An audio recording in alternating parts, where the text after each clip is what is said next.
Hi, and welcome to TV My Husband Hates. I'm Kat Sims. And I'm Reagan Kempton. And we are reality TV addicts? Addicts, aficionados? Ooh, I like that. Experts. Experts. Basically, we know our shit when it comes to reality TV. 100%. Hey guys, and welcome to another episode of TV My Husband Hates. I'm here with Kat Sims, as always. How are you doing today? I'm doing okay. I am feeling a little bit rough. I'm full of cold, but not terrible timing. The kids break up for half term. We're going away on Monday, so I've got the weekend to get over it. But other than that, I'm all right. We've got a week away next week, so that's right. That's exciting. Yeah, so for all of you guys out there, it means we will not be recording next week because Kat will be away and I will be away at the weekend. So we've got to take a week off because, it's half term and summer break. I mean, we got to do something. Happens sometimes. For sure. Fortunately, but it is exciting. I was going to say, fortunately, there will be a week where, fingers crossed, we will actually be together recording this summer. So we'll see.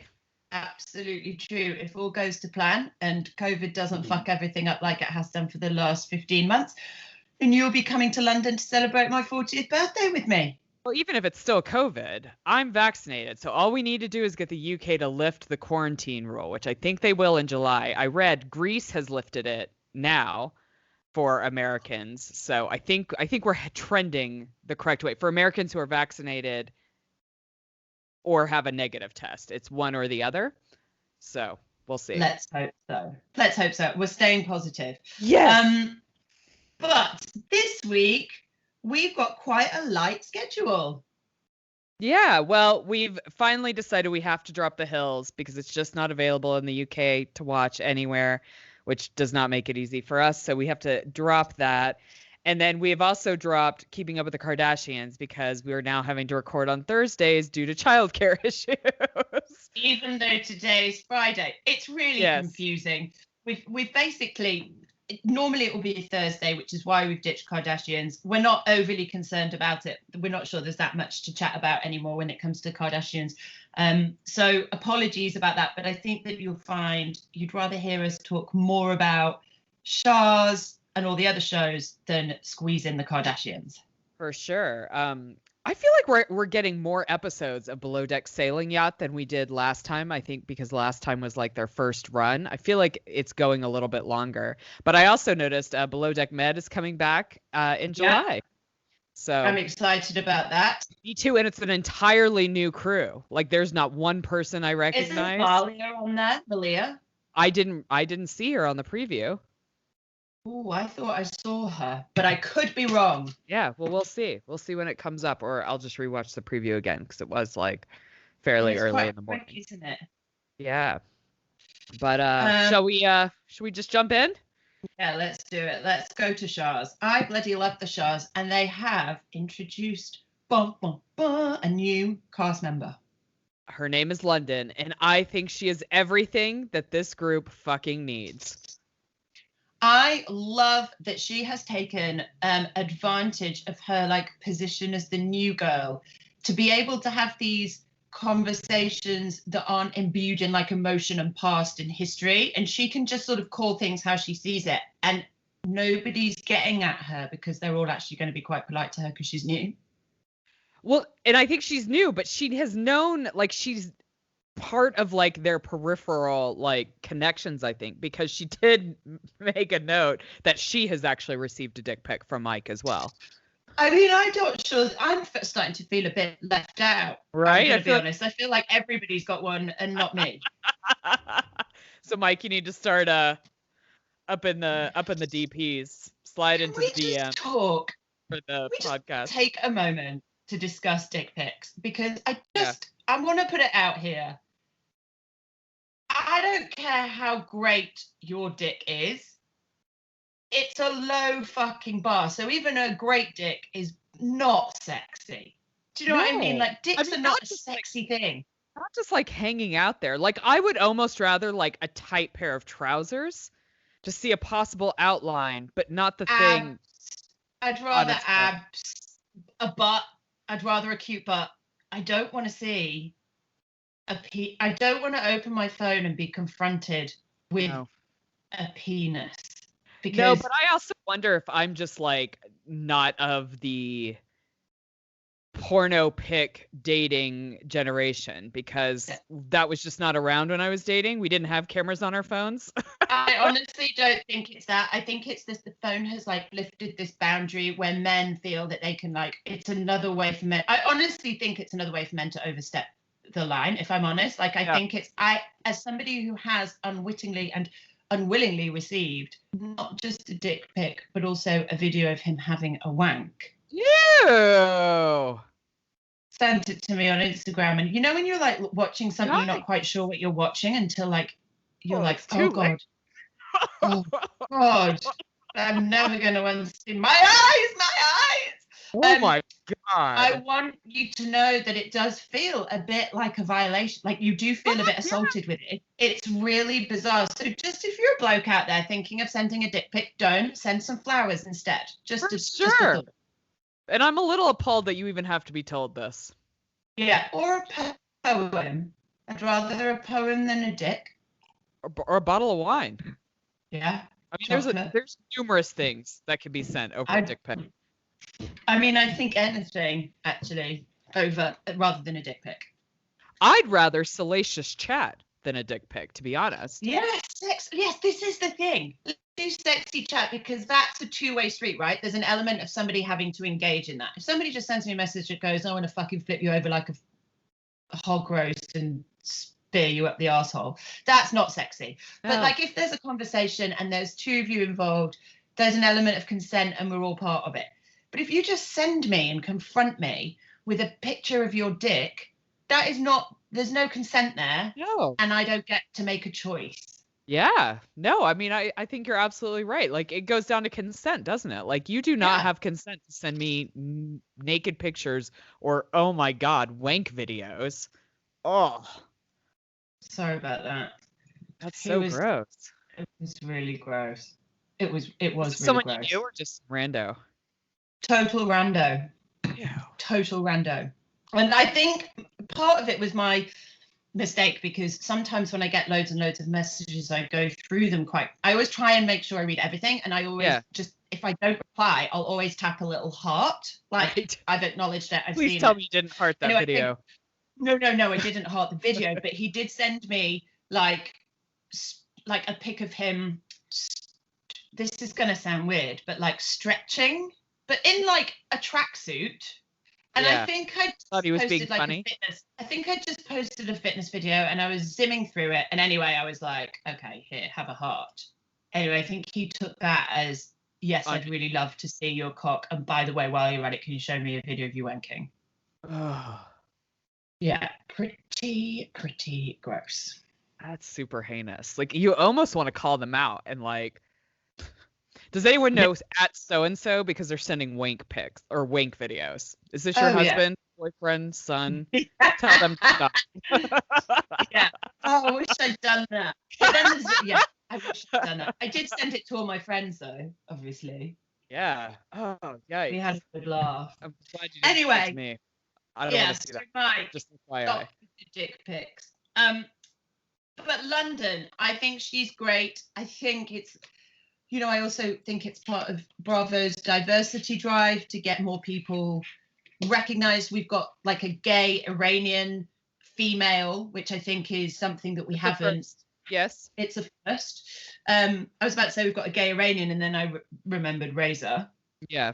As if I could forget. But I think it's interesting to put London in there. And I just hope she calms these guys down a bit.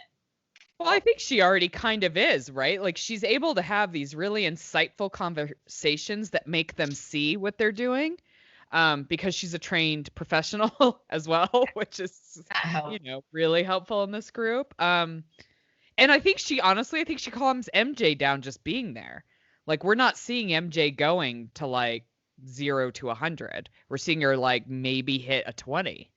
Well, and I also think that MJ marrying outside of the Iranian culture has calmed her down a bit as well, because I think that she has a break from, we see this Iranian culture be very, very emotional and very exciting and flamboyant and all the rest of it. And I think she gets something a little bit different with Tommy. And I think that has calmed her down, and marriage and motherhood in general. But I think you're right, London, she's more open to people like London, and she's more open to their kind of way of behaving in a way that she wouldn't have been before. Yeah. I mean, I don't know if Tommy really calms her down. He's not the calmest dude. I mean, he's the one. No, I mean, I know he's not, but I think day. yeah, but I think just it's a different perspective, right? And I think that that's given her more awareness of like how she's acting and how she's been behaving previously. Yeah, I think they are doing a ton of work together. Like, I feel like I remember that they had been going to counseling when all this stuff started happening. And I mean, I think we definitely see that having some impact. I also think he's less misogynistic than the dudes in the group just in general. Like, he's not less fiery. Like, he definitely can fly off the handle. He, you know, has the passion and all that stuff that I think MJ really likes about him, but I think he's less misogynistic with it, for sure. Yeah, definitely. 100%. Yeah. I mean, we see that in just the way that he approaches fatherhood and his emotions and all of that stuff. So I think London's another facet into this. And I like that we've got somebody who's not just going to fly off the handle and throw things in terms of dealing with shit. So we'll see. Yeah, I like someone new in the group as well. Because, I mean, it's been a while since we've really had, like, a new main person. But then I think Destiny was the last new main person that kind of stuck around. So it's nice to have somebody else just to mix up that dynamic for sure. Also, how cute is Baby Shams? Oh, my God. He's such a babe.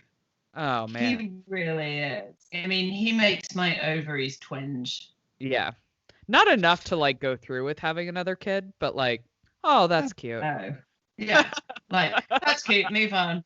London's also great because she does sort of really bring Reza and Nima together. And I think this exchange that Reza and Nima has is really, really interesting. And this is one of the reasons why I love Reza, because he responds initially to Nima in a really aggressive, oh my God, obnoxious way.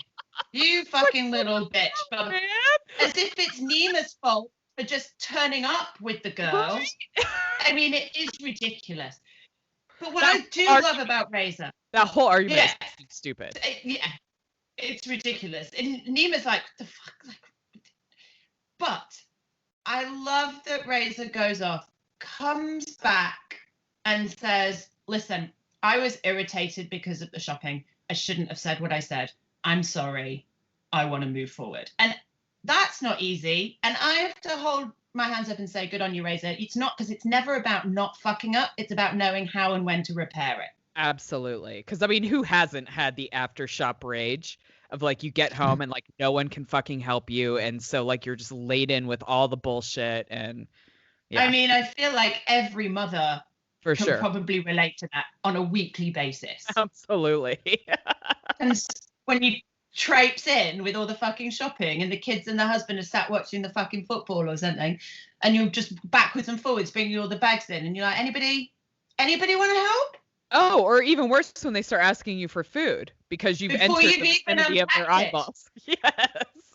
Oh my God, I swear to God, when they start rummaging through fucking bags to get the thing that they want, I'm like, I swear to God, step away. I dare you to take anything from these fucking bags until I have put them in the cupboards. Right. These bags will become my murder weapon. You do not get to sit and snack while I put the fucking groceries away. No. And wait. I mean, it makes me less ragey for my kids. If my husband does it, it pushes me completely over the edge. Oh, 100%. Like I storm off and coffee. For sure. I'm like, did I got fucking coffee. I tell you what, I got coffee. Yeah. And if you'd gone out and bought the fucking coffee, then the first thing you could do when you got back is make yourself a fucking cup of coffee. But as you didn't, you can wait until I'm goddamn ready to get the coffee out the bag. Mm-hmm. I don't know if you can tell, it's quite a trigger point for me. Anyway. Rage is real. Oh, I hate the supermarket shop. Anyway, Reza and Nima do sort of make up, right? And that's great. Sure. And then really, I feel like we're in a good place apart from Mike. Yeah, because I mean, everybody kind of makes their friend resolutions, which most of them were fairly apt. I feel like Mike's was not. I can't really remember. Remind me what Mike said. And I mean, I could be wrong because this was about 1,000,000 years ago, but I feel like he said something about like, I resolve not to have my friends like be in my personal business anymore. Oh yeah, I remember that. It's like, my resolution is, can you lot stay at fuck out of my business? That's not really how it works. No. Oh, my resolution should be is, why don't you stop fucking around with other girls? Sure, because it's all fucking you. Like, Mike, it's all you. You are the only one causing this problem. And I think this is why people get so frustrated with him, because it's just so obvious that he is lying. And this isn't even a like, maybe he's telling the truth. He's not telling the truth. He's lying. No. I mean, he's making everybody else's fault. If it was on Instagram, then yes, maybe your Instagram could have been hacked and somebody else was sending those messages. Still pretty far-fetched. But WhatsApp, that's not happening. Mm-mm. But also to say to Nima, I don't have WhatsApp, like as if you've never heard of WhatsApp. What's WhatsApp? I don't even have that. Nima's like, we're in a WhatsApp group together. Yeah, like, oh. Like, I don't even, like, these are just stupid lies. He's a moron. And the other thing I just want to point out, which isn't quite on topic, but Mike wearing his Stussy hoodie like they invented Stussy. I'm like, we were there a long time before any of the young kids wearing Stussy now thinking that they discovered it. Do you not remember like the 80s and the 90s where we were just like older than us? So that maybe that hoodie is older. Is he older than us? Yeah, he's turning 45. Is he? My God, I genuinely thought he was like 35. Hang on, keep the chat going. Because okay, well, I have shit to say. If he's 45 and behaving like this, that is a whole nother level of fucking embarrassed. Like, he should be ashamed. Yeah, he 100%. Yeah, he's 42. He was born in 1978. Shut the front fucking door. Yeah. I mean, they all look great for their ages, to be really frank, but they're not super young. They're like our age, our generation. Yeah. I mean, if we're going to go on, I'm not sure about Destiny's new teeth. I'm just going to put it out there. Yeah, no, I'm not sure about that either. I feel like she's had some other work done too. Yes, she's had I think she's had some lip fillers done. Weirdly, Nima's teeth next to Destiny, how they've toned down. So there's a plus. But yes, listen. So, you know, they've been able to like settle into normal teeth color with like tea and red wine and life in quarantine. So yeah, he's got it sorted. But I think this Mike thing's going to rumble on. It does look like he confesses to something next week. And you were saying that on social media, he said something about coming clean or something. 2 days ago, Page 6 put out a whole article about like him owning up to the sexting drama and that it was him. Like anybody didn't think it was him anyway. I don't know if we really need a whole article to explain that we were all correct. But yes. Anyway, as it is, we're going to get the Mike story, I'm sure. But hands down, he's lying through his perfect veneers. For sure. Okay, so let's go to Below Deck Sailing Yacht, which, as you mentioned earlier, is a much longer series than we've had before. Yeah, and I feel like we still have quite a few more. So my guess is it's going to go to 16 regular episodes and then probably a reunion, which, I don't know if we need a reunion about it, but it could be interesting. But yes, we've got JL, thank God, thank the Lord. It looks like this was more of a chafing issue than a chlamydia issue. Which I don't know really, I mean, obviously chlamydia sounds worse, but like chafing does not sound super comfy. No, chafing, I imagine, is not super comfy. Pretty glad I'm a woman right now. Never really had a chafing issue.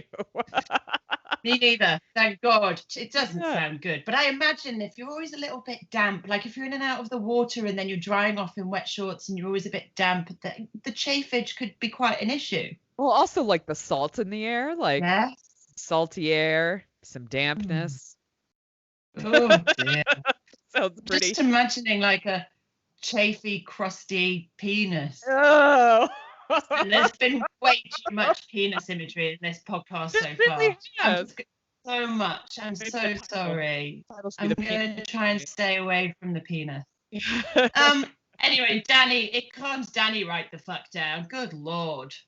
Oh my God. Like, because I didn't really see it from my eyes last because like my recording messed up, seeing her at the beginning of this episode continually making a big deal about this, talking to everybody about it, like, so cool. Oh, she's not a cool girl. Like, JL told nobody about that. Right? Nobody except her went straight to her and he told her did absolutely the right thing. And she just went around telling everybody, and it was almost as if she wanted to get everybody on her side so that if it came down to it, he gave it to her. That was the narrative that she wanted to make sure was in everybody's minds. And I just thought, this isn't cool. Like, it feels mean. For sure. And if it was chlamydia, likelihood is she gave it to him because women typically are non-systematic, right? Asymptomatic. Yeah. So exactly. But it wasn't. It was chafage. So there we go. Everybody's dodged a bullet. But yeah, that's really changed my opinion of Danny and the way she handled that. For sure. Should we move on to Gary and Allie and Sydney? Oh, God. Yeah. I mean, I don't know what to say. I don't think Gary's feelings for Allie are real. I think he thinks they're real, but I think he's one of these guys, honestly, that because she's not giving it to him, he wants it even more, and he thinks he wants it because it's love. I mean, I kind of just, I mean, I don't think he is in love with her, but I think he has I think he's got more real feelings for her than he did for Sydney. Like, I think there's more like chats and like deeper stuff that's there. For sure. Yeah, I mean, I'd say there's more of a connection, but yeah. I think a lot of it. I think a lot of this, like, puppy dog. I'm a. What does he say? I'm a puss or I'm a suck or something. I think all of this is because she's just not giving him what he wants. Like, I think if she just handed it straight out, he would probably be treating her pretty badly. I could be wrong. I disagree with you there. I think even if she gave it up, he'd still be the same way about her. Like, I don't know. Interesting. Because I think the only reason Gary and Sydney are the way Gary and Sydney are is like it was the first night. There was like no chat. Like that was very obviously a one night stand, right? Like there was no connection beforehand. Whereas I feel like Allie and him have chatted so much. Now maybe if Allie had slept with him on the first night, it would be different. But I feel like now, just because I feel like there's like a friendship there. I don't know. Maybe I'm giving you too much credit. We'll see. But I don't know. I have a real issue. I mean, I like that Allie is like, no, this girl had real feelings for you. I'm not that girl. But I don't feel like Allie and Sydney are good enough friends. Like, Sydney would totally dick Allie over in a heartbeat. If Gary happened to glance her way, I think the fire would be ignited and she'd be all over him. Yeah, even now, 100%. I think we're going to see that next week, honestly. Yeah, even now knowing that Allie has real feelings for him, and I think Allie has way more real feelings for him than Sydney actually has ever had, because they have never had a fucking like in-depth conversation about like feelings and backgrounds. It's been a very much a work situation. I think for Sydney, this has become an ego issue more than anything. It's not about whether she likes, it's just because she's annoyed or she's massively insecure and hurt that he likes Allie more. Like, and I can relate to that. Yeah. But I think that you have to be aware of what's going on and not then just become a bitch and try and sabotage everything. Right. And I think you're right. I think if Gary gave her the slightest indication that he was up for it, she'd be straight in there like, whatever, you know, without a moment's notice. I do think that Allie is I mean, listen, I don't think it's about how she should. I think for Allie, it's not about how she necessarily feels about Sydney, but about how she feels about herself and her own kind of moral compass. which I get that. is fine. And I also think there's an element of her really testing Gary on this because he has slept with somebody else straight off the bat. So she doesn't want to just jump into it. So, okay, if you really like me and you say all these things and if they're true, then you won't mind waiting until after we get off the boat. Yeah, no, that's interesting. I get that. Because you're right. She's not she's not kiboshing everything. She's just saying, let's just wait and see how it goes after the boat, right? Yeah, she just doesn't want to do it on the boat while everybody's there and this is the situation. So I think this is going to be interesting, which is why I think Gary's going to fall foul next week, because I think he's going to start messing around with Sydney, or at least thinking about it. And that's, I think, what Danny's testing, honestly. Yeah. You mean Allie? Yeah. Yeah, not Danny. Yeah. Yeah. Yes. Whoever. But I'm on a lot of Nurofen. Yeah, no, it's totally fine. But speaking of Allie, on this episode, the guests overhear her talking full-on shit about them. Me. It was a big no-no. Now, it's like the worst thing that can happen, because as somebody who's worked in situations like this, of course, you always talk about the guests, right? Sure. Like, that's what happened. You, like, getting caught talking about them is hands down, like, the worst thing that could happen. For sure, but big ups to Daisy. Like, the way Daisy handles it with Glenn and the guests was fucking spectacular. I've never seen a chief stew handle something so well. And Allie, she doesn't make a big deal out of it. She recognizes, she takes everybody feels heard and validated, and she just manages the situation without causing a big fat drama. Yeah, but this makes Glenn not super happy in the crew. He's really anti-crew, this charter. Yeah, well, I still think he's very much on edge from the fact that he's crashed a multi-million-dollar super yacht. But yeah, I hear what you're saying. I think that they are kind of dropping the ball, and I think that penultimate charter is one of those ones where people start to get a bit complacent, and you know, they're just like on the downhill when you actually got to keep game still. The last charter is just as important as the first charter, right? For sure. I'm also super over watching Natasha be super inconsistent. Being like amazing one meal and shit the net. Like, I'm over Natasha. I'm over so her. boring. And that fucking dessert table's gross. I would never eat that dessert table. Disgusting. Yeah, no.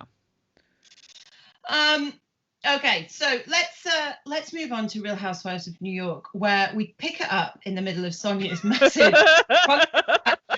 which God love that woman. God love her. She can throw a toddler strop like nobody else. I've never seen anything like it from a grown woman, but it is fantastic. But here, Eboni steps up time and time again to be the housewife whisperer. Last week we thought she was just the Ramona whisperer, but this week she talks to Sonia down. She talks Sonia down. She deals with that drama on the phone. She talks Luann down when she's losing her shit about the things. She's all over it. She's amazing, and I love how she continually just eats her dinner while Sonia's throwing a strop. She's like, I'm hungry. I'm going to continue eating this meal. Yeah. I will her. deal with this shit once I finish my steak, but I'm going to eat this steak. She is badass, and she's really balanced and measured, and she doesn't jump. She's not reactive. And I think that's really interesting in this group, because everybody's really reactive. I think we are going to see her be a little more reactive next week, if the previews are to believe. I think that like she gets into a bit of a screaming match, or she's not screaming, but I think Ramona and her get into something next week. But I mean, wouldn't you, after being trapped with these women in the Hamptons for ages, it seems? Yeah. Well, and Leah's definitely a donkey on the edge as well, because she goes up against Ramona in this episode too. And it's not often I stick up for Ramona, but I don't think really Ramona did anything wrong. No, she was just having a private conversation, and fucking Leah took it way the wrong way, and then flips out because like Ebony's in there looking at the plates, because obviously the conversation's been over. I don't know. Yeah, I think Leah, I said it right from episode 1. I think she is on the edge. I think she's not quite okay, and I think this is a perfect example of that. Like, it's just irrational. And then she goes into this vow of silence. So stupid. I mean, like, how elementary can you be? I mean, I did that shit when I was, like, a child. Well, me too. But here's the thing. It's like, everybody just goes, oh, all right. As if, like, it's the most normal thing. Like, Somebody's like, I totally understand why Leah's taken a vow of silence. I'm like, the fuck? Like, this is not normal behavior. Do you know what I mean? No. Well, then when she's like trying to mime because she told the like car guy thank you and like made a huge deal that she has broken her vow of silence, nobody fucking cares. No, and she lasts 3 hours. Shut the fuck up. Yeah, like, just shut up. Just no. Anyway, sorry, go ahead. Go on. I was going to say I don't like the way that Leah goes off and talks to Ramona's staff as well, and is like, I don't know how you work for that dumb fucking bitch Ramona. Like, I think there's a lot where I don't know. I don't like the way she talks to her employees. Whose employees? To Ramona's employees. Yeah, fair.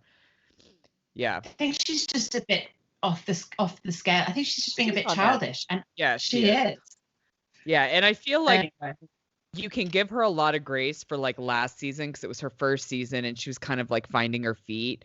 I feel like now, like it's her second season, like we need to see her step it up a little bit more, and just because I think she can be better than this. Like it's just disappointing. Yes. And I agree. And this is what's weird. It's like, I don't want to undermine anybody's sobriety, but I feel like she was more balanced last season, and she's far. And I mean, I get that maybe this is just a difficult transition for her, but she doesn't seem altogether on point. Like, I feel like she's a donkey on the edge. Yeah. Well, I feel like she's sober, but she is not displaying sober behaviors. Yes. Yeah. It's weird. It's weird. Yeah. I'm interested to see how it plays out for her, because I know in some of the trailers we've seen her act a bit crazy. So I wonder if I don't know what's going on, but there's something not quite right with her. Absolutely. You know what else is not quite right? A big pile of dog shit on the throughout almost the entire shot of like the inside of Ramona's house when like Luann's man. So like. Oh, like at first I saw it and I was like, am I seeing what I'm seeing? And then I took a picture of it because I was like, I need to like make sure this is what I'm seeing. Man. Huge pile of dog shit right as you come into her house and they have to. And you just know that was Sonia's dog. 100%. 100% it was that bitch. Took a DNA test and it's 100% that bitch. That was Marley's shit right there. 100%. So listen, the other person that returns is of course Heather, and like I'm torn. So first of all, I'm like, Leah, just leave it. Like when you don't have to hunt everybody down and come after everybody in one big show. Like I feel like she's on this mission. But that being said, she hauls Heather over the coals, and then there is part of me that's like, I have to admire Heather's balls, because she's clearly gone on to this podcast that she's launched and spoken a load of shit about all of those women around that table, and then just turns up as if like nothing's happened. Well, she wasn't alone. Carol was on that episode as well, who used to be on the show. So it's like two of them talking a lot of shit, which, yeah, I mean, she walks in there knowing it. And Leah's 100% right on this. The minute somebody said podcast, she should have fucking known what was going to happen. Like, she should have known what was going to happen anyways. Like, if you're out there talking shit about these women and then they invite you over, you know they're going to confront you about it. You've been on the fucking show. And I love how she tries at the beginning to, like, deny. Yeah. And then she just, like, gives up and she's like, yeah. And then, like, I think one time where, she, like, I guess she called Luann, like, super fake. Heather's like, yeah, I said that. So. But then Luann's just like, oh, okay. What? This woman has just sat there and said that on a podcast she just called you fake as fuck. Right. And you're like, oh. Fair. I'm like, it's just really bizarre. It's so fucking weird. So fucking weird. But I think what's interesting is, like, I don't like Heather for saying that, but I do like how she very bluntly in their face owns up to it at the end and was like, yep, that's exactly what I said. Yeah, I mean, props for that. It's always better to finally own your shit and just get it over and done with. But it is a weird, like, these women have got, like, literally torn each other's eyes out for less than that, and it's like just passed over, like nothing ever happened. Yeah, and then they just go into the sex chat, which of course pisses Ramona off because she's having her classic like breakfast at Tiffany's. We can't talk about sex time. Ramona fucking drives me crazy. She drives me crazy too. But then again, with Leah, I just feel like she's always going for the shock, right? And she's like, oh, if a guy doesn't eat your ass out, then he's not worth it or something. And it's like, I feel like you're just pushing this, like you're just going for the shock value on certain things. And it just feels a bit desperate and a bit needy. Yeah, I think it would bother me more if it wasn't in this conversation, because everybody else other than Ramona was pretty into like having that chat, right? And like you do sometimes, throw out crazy wild shit when you're like, well, I guess Leah's not drinking. I was gonna say when you're drinking with your girlfriends at like a dinner party, that chat always comes up. Leah definitely pushes the boundaries. I think she probably does it because she knows it pisses Ramona off. And then, of course, Ramona exacts the exact way that we all knew she would and flips out about it. So I'm sure we're going to have to hear all about it next week, about how Ramona doesn't appreciate people talking about sex. Oh, she's having more sex than anybody else put together. Yeah, with that said, let's move over to the West Coast where we've got the Real Housewives of Beverly Hills. And I feel like this season is starting to heat up a little bit. It really is. And also, I just want to point out, I forgot to point it out last week, Sutton is a full-fledged housewife. She's got like a line, she's got a diamond. So she's full-fledged. She's in. Yeah, which I think actually it's probably a smart way to do it. Like actually the first season, let's just dip my toe in, see how I like this and before fully committing. So she has fully committed and this episode definitely spices up in Tahoe. But before we get there, should we chat about Garcelle and Kyle's lunch? Yeah, so I found this really, really interesting because I'm obviously going to compare it to her dinner with Rinna. And I think Garcelle has got she's just got a bee in her bonnet about Lisa Rinna. And it doesn't really matter what's going to happen. I feel like she could have treated Lisa like she treats Kyle in this. She's a bit more vulnerable. She's open. She's really willing to hear Kyle's apology. And I thought it was interesting that she was so different to Rinna. Yeah, well, and she was also willing to kind of explain where she was coming from with Kyle, right? Like really kind of educate Kyle to why she reacted the way she did, even if Kyle did not mean it to be taken that way. Like kind of the historical reference, which I thought was really cool. I think Garcelle reacts different to Lisa Rinna because I think she thought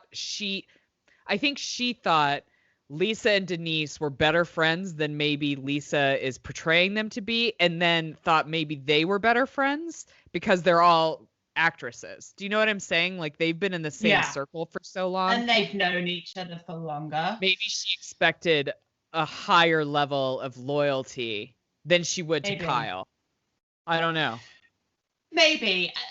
And you're probably right. And I think people react to different things in different ways. And there's no real reason, I'd like her to just let this thing go with Rinna. But I also think she's not being clear. And we see her have a follow-up conversation with Rinna. And again, I feel like she's almost setting Rinna up to fail. It's almost like she's kind of telling Rinna one thing and then going off and telling everybody else something else. And I feel bad because as much as Rinna can fuck up, I don't think there's really a malicious bone in her body. Like, I think she just gets a bit overexcited and fucking loses. But I don't think there's any part of her that wants to hurt anybody. And I do believe she's genuinely sorry. And when she apologized to Garcelle, I really think she meant it. I think she did too, until like this second conversation. And then she's like, but I can't promise you it's not going to happen again. And I was like, yeah, that was weird.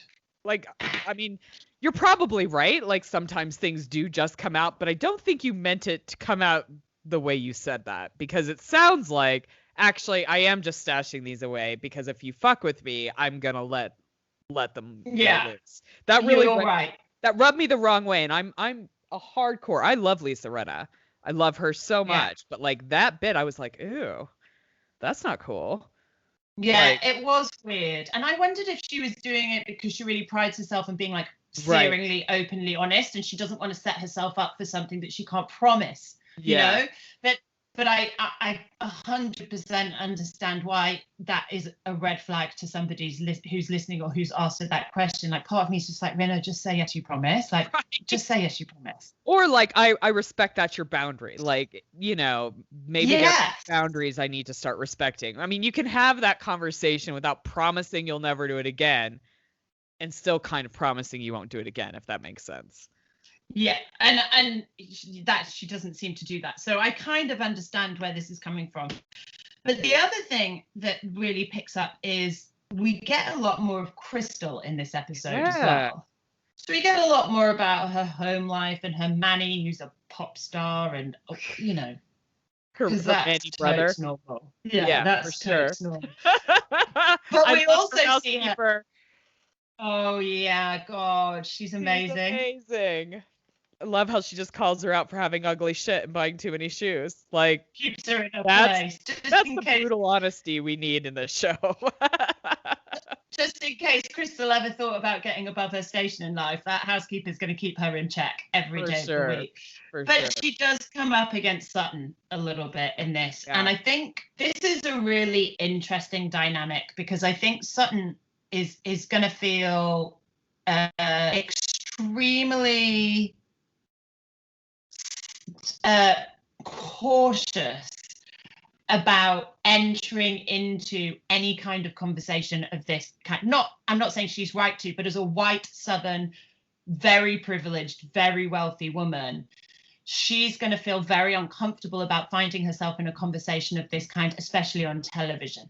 And I think a lot of her anxiety and a lot of her reaction comes from that. And I think rather than calming the fuck down and not making it about her and listening to what Crystal's saying, she's getting very, very defensive, as if like, we're not having this conversation. Like, I don't want to have this conversation on TV. Right. Which, I think she has to have that conversation. Like, there's no way race comes up and you can't have that conversation in this day and age. Like, 100%. But I don't think it's necessarily because she's a racist or she doesn't see color or all of that. I think she just is terrified of having this conversation on television and fucking it up and getting it wrong, which inevitably she does anyway. That's the irony of it all. Yeah, I mean, honestly, I think she would have fucked it up either way, right? I mean, the only thing she could have really done was be like, just shut her fucking mouth. I mean, that's all. And that's actually all you do. When you're talking to a person of color who is trying to explain, who is taking time out of their fucking day to explain their experience to you, you shut the fuck up and you listen. Yeah, and that's where she gets it very wrong. And I can't wait to see more of this chat next week. I mean, what sucks is we won't be talking about it next week because we're not having a podcast. But it'll be interesting to watch and really see how the Crystal Sutton thing plays out, because I think it's longer than just a couple of episodes. Interesting. I'm excited to see that. Yeah. Is that us? No. Let's talk about Kathy. How has Kathy Hilton oh my God. never had a girls' trip? She's like 65 years old. This woman is pure joy to watch. Like, she's one of these characters that's such a caricature that you can't believe she's not putting it on, but she's not putting it on. Yeah. Like, this is what I find fascinating. Yeah, I don't know if she's putting it on or not, because knowing how Paris can put it on, like, she's learned that from someone. Like, I don't know, but I'm here for it.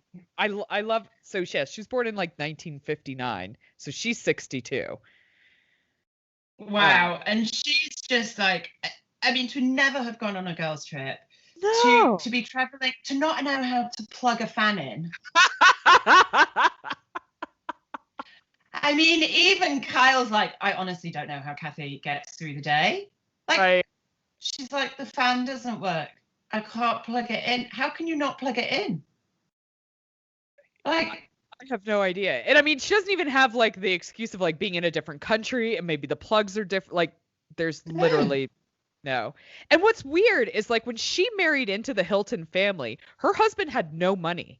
Like, they, like, I think had like a little shop. Like, they had to fucking graft for money. So it's not like she has been born into this like Uber what. Like, I don't understand it. Like, maybe she's been de-skilled. Maybe 40 years of having money has de-skilled her. 100%. I think that's what's happened. Like, that woman sits in an ivory tower in Beverly Hills surrounded by fans, and while people plug shit in for her. Like, that is basically her life. And it's just mind-blowing. She's fucking hilarious, though. I'm so happy she's on this show. I love seeing like the dynamic between her and Kyle, like that kind of sister dynamic versus like the Kim and Kyle sister dynamic is really interesting. Yeah, I don't know. I think she's gonna be a fucking hoot on this show. I think she is too. Also, I mean, what is with these women and not carrying their own fucking bags? Like, this stuff drives me absolutely insane, because I'm like, I get it. You've always got somebody to carry your bag. I understand that. But I don't understand why we all have to have a shit fit when you just have to carry your bag once. Like, once. No, especially when you've already been flown on like a private plane with like no baggage. A private jet. And you're in this beautiful house in Tahoe with a fucking chef, which actually also brings me like, why the fuck is Kyle making a big stink about cooking when there's a fucking chef there to do it and then ends up burning the dinner? Just fucking let the chef do her job. Stop. And just get on with it. Stop pretending that you're one of us. We know you're not. Just fucking luxuriate You in don't it. need to prove yourself. We get it. We get it. I mean, listen, I'm a Kyle fan too, and part of me is like, you know what, good on you, give it a shot, all the rest of it, but at least nail it. And actually, I do feel a bit sorry for her, I do, because I actually think she probably is quite a good cook, and I think she does quite enjoy that, so I feel bad that it did fuck up. But let's not pretend that you are not a massively pampered princess. But also, carry your bags from the fucking lobby to your bedroom without whinging about it. And if they're too heavy, fucking help each other out. Like, 2 people could lift that bag, no problem. Like, and also there are other people there. Like, there's a ton of fucking staff there. We've seen the chef and the, like, let's not. Right. Oh, God. Fucking sort your shit out. Yeah, we see behind the velvet curtain, people. Yes, we do. Stop. We are not stupid. No. It's your vacation. Why cook your own food anyways if you don't have to? I don't understand that at all. No. Me neither. On one hand, you're like this pampered princess, like, I can't carry my bags. On the other hand, you're like, oh, we've got a chef, but I'm going to cook my own food because I'm so real. No, you're not. But fuck off. So I can't make a margarita, which, frankly, is one of the easiest cocktails to make.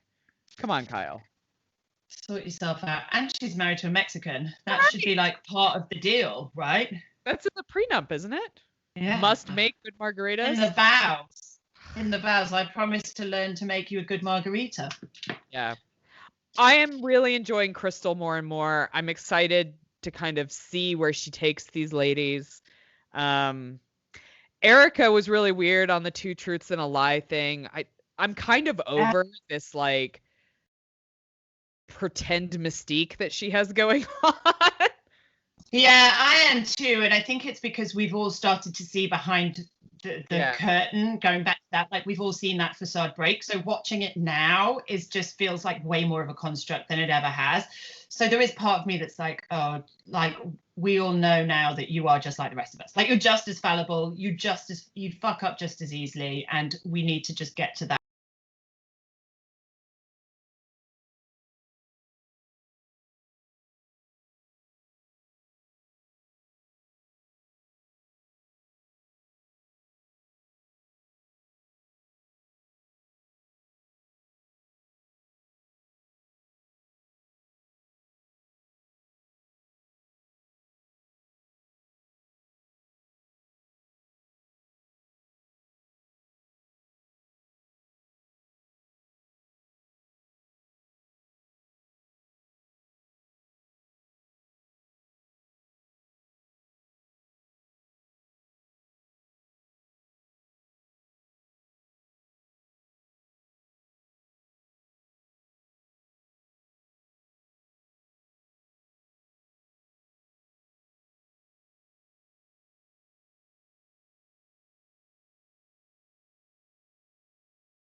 Please subscribe, rate and review TV My Husband Hates wherever you listen to your podcasts. You can also follow us on Facebook and Instagram at TV My Husband Hates and join the Facebook group to keep the conversation going when the podcast ends. If Twitter's your thing, you'll find us at TV Husbands Hate. Theme music and production for TV My Husband Hates by Jimmy Sims.